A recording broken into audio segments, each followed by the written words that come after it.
Nama saya Saiful Fajrianto, NIM 2210102095. Halo, nama saya Raya Rialdi Alfaiz Romainur.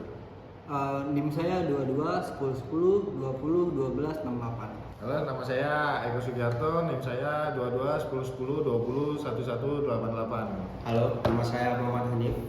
NIM saya 2210201859. Nama saya Hilmia, NIM-nya 221010202204. Halo, perkenalkan nama saya Saskia Putri, NIM saya 221010201113.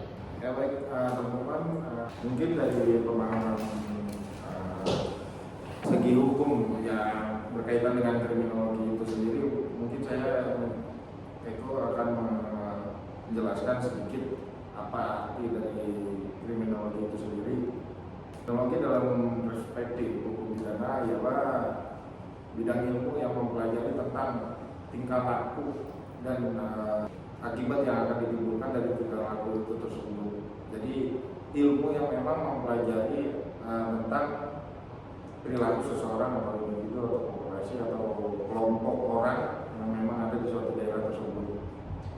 Jika dilihat dari segi hukum pidana itu sendiri, hukum kriminologi itu memang mempelajari tentang pelanggaran-pelanggaran hukum yang terjadi di tengah-tengah masyarakat, misalnya khususnya mungkin berkaitan dengan pencurian atau pembunuhan atau memang pelanggaran-pelanggaran hak yang dilanggar oleh seseorang untuk menguntungkan diri dia secara pribadi, perampokan. Itu kita lihat dari motif-motif itu yang kita sebut dalam ilmu kriminologi. Jadi kriminologi ini adalah bagian dari suatu bidang ilmu yang memang berkaitan erat dengan perilaku dan tingkah laku masyarakat itu sendiri. Ya, halo Sobat Edukasi, hari ini kita akan bahas topik yang penting banget tentang kejahatan anak. Ya, di sini kenapa anak-anak bisa melakukan kejahatan, terus apa penyebabnya dan siapa yang harus bertanggung jawab. Sudah ada teman-teman kita untuk diskusi siang hari ini. Jadi teman-teman akan memulai diskusi ini tentang kejahatan anak. Siapa sih yang salah? Sebenarnya kejahatan anak itu timbul siapa sih awalnya yang salah tuh sehingga anak-anak itu bisa berbuat jahat. Kalau menurut saya ya, ini dari opini pribadi. Menurut saya itu memang yang paling utama yang salah itu tetap orang tua, karena yang memegang kendali awal itu adalah orang tua. Walaupun ada faktor lain kayak lingkungan, ya kan, dan segala macam macam-macam. Ya memang benar nggak bisa dipungkiri. Cuma tetap langkah awal itu tetap ada di orang tuanya, karena sekolah pertama seorang anak itu adalah ibu. Jadi mungkin kalau mau dibilang siapa salah, ya namanya anak ya, dia masih cari jati diri. Ya kita sebagai orang tua nih, ya kendalinya di kita. Kalau dibilang salah-salahan, saya nggak berani menyalahkan, karena terkadang orang tua sudah berusaha supaya anak yang nggak nakal semacam, tapi tetap kecolongan ya. Mungkin dari lingkungan juga, dari pergaulannya dia ya. Karena kita sekarang juga banyak anak-anak yang berhubung juga, itu jadi alasan utama mereka buat jadi anak di luar, di pelampiasan di luar, buat kenal pergaulan yang benar. Lingkungan dan ekonomi juga bisa. Itu benar. Ya, menurut saya pertama mungkin ya ini aspek pendorongnya itu kan lebih ke penyebabnya dulu. Penyebab anak itu menjadi dalam kategori ya susah dikendalikan itu kita kan harus tahu ya, ini kan menyangkut ilmu kriminologi ya, yang mana memang ilmu tersebut mempelajari sebab dan akibat dari perbuatan yang menyimpang yang terjadi di masyarakat. Jadi kita harus tahu dulu penyebabnya. Nah, salah satunya mungkin benar tadi yang dikatakan oleh saudara Hani bahwa memang kejahatan terhadap anak kecil atau pelaku kejahatannya adalah anak-anak itu adalah lagi-lagi faktor dari lingkungan yang berpengaruh dan mungkin kualitas pendidikan yang memang kurang berkualitas atau bukannya nggak bagus ya, tapi kurang berkualitas atau penanaman sejak kesadaran itu agak berkurang. Karena memang kalau dari perspektif saya kriminologi yang mencakup masalah anak itu adalah yang paling mendasar, karena kan anak ini kan menjadi salah satu generasi baru yang akan melanjutkan cita-cita bangsa atau lain sebagainya. Tapi paling umum yang dilakukan oleh anak-anak adalah gimana caranya harus mendapat kesadaran umum dari sejak dini, yaitu dari keluarganya atau apa. Maka dari itu mungkin kita harus lebih mendalami dasar-dasar sebenarnya dalam pernikahan atau suatu hubungan yang akan menciptakan atau melahirkan generasi baru itu, apakah memang perlu diterapkan kesadaran umumnya dari orang tua itu sendiri. Karena kan anak ini kan sebenarnya bagaimana orang tuanya kan. Mungkin dari itu dari saya itu mungkin ada Tapi kalau kita lihat sekarang ini kan ada program khususnya di daerah Jawa Barat ya, dari KDN itu bikin untuk barat militer ya, bagi anak-anak sekolah. Itu kan tujuannya supaya mendisiplinkan anak-anak yang nakal atau sudah tidak sama orang tuanya. Kalau menurut kalian itu bagaimana? Apa dirasa efektif? Apa kurang untuk menerapkan hal tersebut? Efek sementara dia untuk jerah sih kayaknya berhenti ya untuk nakal kayak gitu. Cuma nanti mungkin beberapa bulan atau beberapa tahun setelah dia pulang dari barat itu bakal ngelakuin lagi sih. Kalau bukan dari diri sendiri dan orang tuanya yang mendukung. Ya, kalau kita lihat sih kalau di Jawa Barat ya, yang anak-anak dimasukin ke barak militer itu sebenarnya programnya bagus ya, karena kebanyakan anak-anak yang dimasukkan ke barak itu anak-anak yang memang dari sisi keluarga itu kurang perhatian. Jadi di situ mereka mencari perhatian itu dari kenakalannya supaya orang-orang di sekitar itu memperhatikan dia, karena dia memang mungkin dari keluarganya bermasalah, lingkungannya, dan banyak hal itu menjadi faktor di mana anak-anak sekarang itu cenderung lebih susah diatur. Benar juga sih kata Saskia, masalah perekonomian dalam rumah tuh memang pemicu kejahatan anak. Apalagi anak-anak yang masih kecil, anak SD, dimulai dari SD ya. Dalam pergaulannya kan mereka ngeliat teman-temannya mau jajan ini, pengen jajan, sementara orang tua kan nggak ada dananya ya. Dari hal yang kecil dia mencuri dulu barangnya karena dia pengen punya, jadi punya temennya dicuri gitu. Seperti itu. Dari kecil tuh kejahatan kriminal tuh udah bisa tertanam loh. Itu mungkin pembahasan dari seorang ibu ya. Kata saya ibu. Yang memang sudah mempunyai anak, jadi paham betul karakteristik dari seorang anak, dan kita banyak belajar dari ibu ibunya. Mungkin kita bisa melihat sisi lain dari saudara Hanif yang kebetulan bekerja di instansi kepolisian mengenai kenakalan anak. Ya, kenakalan anak ya.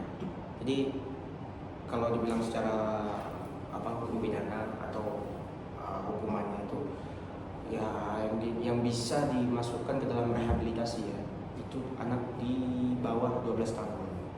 Nah, 12 tahun ke atas bisa diikuti dengan hukum yang seperti orang dewasa. Cuma yang kita harus pikirkan sekarang kayak gini. Terkadang kan kita mikirnya anak, mungkin ya karena kenakalan remaja gitu. Tapi oke lah kalau seandainya itu kasusnya cuma bullying, berantem dan segala macam. Tapi kalau misalnya membunuh, perkosa dan segala macam, itu kalau menurut saya walaupun dibina, potensinya itu sangat besar untuk diulangi lagi. Apalagi memang di jiwanya. Apalagi kalau di hukum misalnya kita anak ini, nah kita begitu dia melakukan kesalahan, nggak bisa langsung dihukum, tapi harus dilakukan upaya diversi dulu. Nah, upaya diversi itu syaratnya kita si anak itu baru pertama, bukan pengulangan, baru pertama, dan si korbannya setuju. Nah, jadi itu karena anak ini kan masih panjang ya masa depannya masih panjang. Itu kalau dari segi hukuman. Kalau dari segi pembinaan sebenarnya ya kita serba salah juga ya. Kadang-kadang anak dibandel kan, takbiran kita tegas, agak salah juga. Jadi kalau sebagai anggota Polri, saya sih sebenarnya agak ambigu gitu, agak bingung. Kita mau benar-benar ngebina juga salah, tapi kalau kita ngebiarin juga salah. Karena anak-anak ini kalau nggak dikontrol, sebenarnya bukan kontrol sih, diarahkan, lebih ke diarahkan, tidak dikontrol, tidak dikekang, enggak, tapi lebih diarahkan, jadi lebih baik gitu. Kalau dari pendapat saya, kriminologi itu sangat erat kaitannya dengan pelanggaran perilaku manusia yang mungkin dianggap melewati batas aturan atau memang di luar pengendalian secara sadar. Itu berkaitan dengan hukum pidana yang dimana memang kriminologi ini adalah satu-satu ilmu yang mempelajari tentang perilaku seseorang atau individu atau kelompok atau memang bisa dikatakan suatu populasi manusia atau daerah yang ada di suatu daerah itu. Dan terlebih lagi kalau diangkat dari kasus ini kan kejahatan di anak-anak itu terjadi semakin masif dalam saat ini, maka mungkin dari kriminologi ini akan melihat dari perspektif pelanggaran-pelanggaran umumnya itu mungkin masuk dari dalam perspektif kriminologi dalam yuridis bisa dilihat dari dasar-dasar pelaporan atau niat dari pelaporan itu sendiri, dan mungkin bisa dilihat juga dari sosiologisnya, kebiasaan hidupnya, atau memang dari psikologisnya, atau memang ada kelainan genetik atau kelainan memang dari biasanya kalau anak itu melakukan kejahatan atau melakukan pelanggaran suatu hukum itu, menurut pandangan saya mungkin memang si anak ini memang memiliki kecanduan atau keinginan untuk melakukan hal tersebut. Karena pada dasarnya kalau seseorang melakukan kejahatan atau tindak pidana atau melawan hukum itu biasanya didasari oleh kesadaran secara penuh dan mungkin rasa penasaran yang memang sesuai umumnya, itu bisa disebut dengan adrenalin, yang dipacu adrenalin, mungkin keberanian dia yang dimana dia memang belum memiliki jati diri dia sebelumnya. Maka dari itu mungkin kalau saya, pandangan saya menurut dari ilmu kriminologi itu sendiri, kita ambil contohnya ketika anak itu mencuri suatu barang atau apa, itu mungkin bisa dikatakan suatu kejahatan atau pelanggaran hukum. Tapi memang kita kalau lihat dari lebih dalam atau kita kaji lebih dalam lagi, mungkin si anak ini memang dia nekat mencuri karena tidak mendapatkan apa yang sebenarnya dia butuhkan atau dia inginkan. Karena peran orang tua itu kan dalam pendidikan kan peran sangat penting dan vital ya. Maka dari sebab itu kita ilmu dari segi ilmu kriminologi itu sendiri bahkan mungkin lebih mendalam mendasari apa dasar kejahatan itu sendiri. Kenapa kejahatan itu bisa terjadi? Biasanya faktor lingkungan. Atau si anak ini dari keluarga itu memang mendapatkan pemahaman hukum yang baik. Tapi dari segi teman pergaulan, sekolah, atau di kawasan atau di sekitar rumahnya itu dia biasanya suka terpapar gitu bahasa-bahasa yang kasar, dipengaruhi oleh teman-temannya memang yang mayoritas nggak sekolah. Karena kan masyarakat di Indonesia ini kan kompleks ya, nggak bisa kita batasi untuk kebebasan anak ini juga.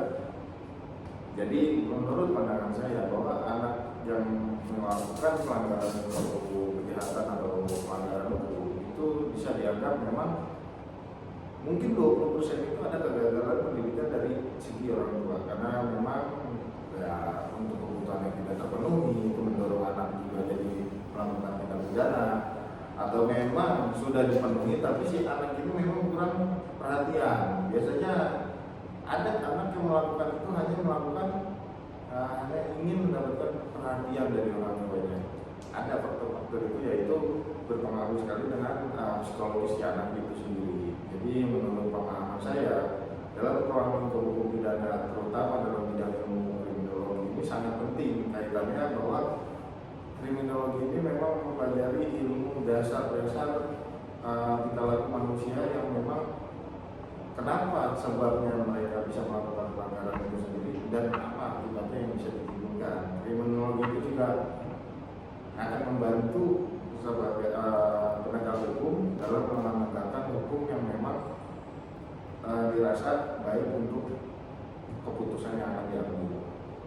Mungkin ada tambahan sih dari saya, karena kebanyakan anak-anak zaman sekarang tuh udah banyak megang gadget, HP dan lain-lain. Pengaruh teknologi itu berpengaruh banget bang atas kegiatan anak-anak itu. Kemajuan teknologi khususnya internet dan media sosial itu memberi dampak yang besar gitu pada perilaku anak. Akses yang tidak terbatas kayak dia tuh bisa mengakses pornografi atau banyak sekarang influencer yang nggak memikirkan masa depan anak-anak bangsa, kayak dia ngasih tentang cerita tentang tawuran lah atau pornografi lah, itu kan yang membuat anak-anak zaman sekarang itu kayak termotivasi untuk melakukan hal yang serupa, karena itu berpikir karena oh ini benar, ini salah, karena kan mereka masih kurang pengawasan dari orang tua. Mungkin itu juga sih bang yang bisa jadi salah satu faktor utama kenapa anak-anak zaman sekarang lebih nakal. iya. Jadi itu diskusi kelompok kita ini diskusi yang menarik. Jadi kesimpulan dari diskusi ini berarti kenakalan anak tuh bisa dilihat dari ruang lingkup keluarganya terlebih Dan dahulu. dari keluarga dulu. Walaupun keluarganya bagus, bisa jadi di sekolah atau di tempat main banyak terpengaruh dari teman-temannya.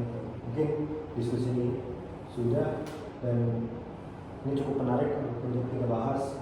Terima kasih teman-teman semua yang sudah menyempatkan waktu untuk diskusi siang hari ini. Terima kasih. Sekian. Assalamualaikum warahmatullahi wabarakatuh. Waalaikumsalam warahmatullahi wabarakatuh. Tadi dulu. Nggak apa-apa. Kenapa?